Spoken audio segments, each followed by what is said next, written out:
কি হবেন সুনামগঞ্জ এক আসনের আগামী দিনের কর্ণধার। আগামী ত্রয়োদশ জাতীয় সংসদ নির্বাচনকে কেন্দ্র করে ইতিমধ্যে সুনামগঞ্জের প্রচার প্রচারণায় নেমেছেন মনোনয়ন প্রত্যাশীরা। তবে সুনামগঞ্জে 5টি আসনের মধ্যে সবচেয়ে বেশি আলোচনায় রয়েছে সুনামগঞ্জ এক, তাহিরপুর, জামালগঞ্জ, ধর্মপাশা ও মধ্যনগর আসন। আয়তন ও ভোটের দিক থেকে সুনামগঞ্জের সবচেয়ে বড় আসন এটি। তাহিরপুর, জামালগঞ্জ, ধর্মপাশা ও মধ্যনগর উপজেলা নিয়ে গঠিত 4টি উপজেলার আসন হওয়ায় সবচেয়ে বেশি মনোনয়ন প্রত্যাশীও এই আসনে। এই আসনের সবচেয়ে গুরুত্বপূর্ণ উপজেলা হচ্ছে তাহিরপুর উপজেলা। শুধু সুনামগঞ্জ এক আসনেই নয়, পুরো জেলার গুরুত্ব বহন করে তাহিরপুর। পর্যটন সমৃদ্ধ ও খনিজ সম্পদে ভরপুর হওয়ায় এই আসনের প্রতি সবার নজর।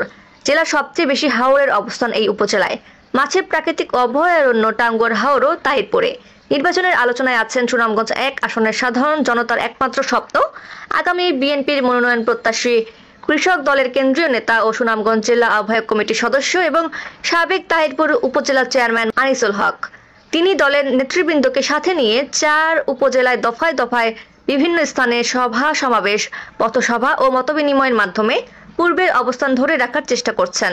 এছাড়াও তাহিরপুর উপজেলার সাবেক চেয়ারম্যান, সুনামগঞ্জ জেলা বিএনপির আহ্বায়ক কমিটির সদস্য কামরুজ্জামান কামরুল, সুনামগঞ্জ জেলা বিএনপির উপদেষ্টা মণ্ডলীর সাবেক সদস্য, জাতীয়তাবাদী আইনজীবী ফোরাম যুক্তরাজ্য শাখার সফল সাধারণ সম্পাদক, যুক্তরাজ্য বিএনপির সাবেক যুগ্ম সাধারণ সম্পাদক, সুনামগঞ্জ সরকারি কলেজ ছাত্রদলের সাবেক সফল সভাপতি ও জামালগঞ্জ উপজেলা ছাত্রদলের সাবেক সফল সভাপতি ব্যারিস্টার লিটন আফিন্দি, যুবদলের সিলেট বিভাগীয় সাংগঠনিক সম্পাদক ও সাবেক বাংলাদেশ জাতীয়তাবাদী কেন্দ্রীয় ছাত্রদল সংসদের নেতা মাহবুবুর রহমান, সাবেক সহ সভাপতি সুনামগঞ্জ জেলা বিএনপি, সাবেক সভাপতি ধর্মপাশা উপজেলার বিএনপি ও ধর্মপাশা উপজেলার সাবেক চেয়ারম্যান আব্দুল মোতালিব খান, মধ্যনগর উপজেলার বাংলাদেশ জাতীয়তাবাদী ছাত্রদল কেন্দ্রীয় সংসদের সহ সভাপতি মোহাম্মদ নিজাম উদ্দিন ও প্রয়াত সংসদ সদস্য নজির হোসেনের সহধর্মিণী সালমা নজির, সিলেটের এক সময় বিপ্লবী নেতা তাহিরপুরের শ্রীপুর ইউনিয়নের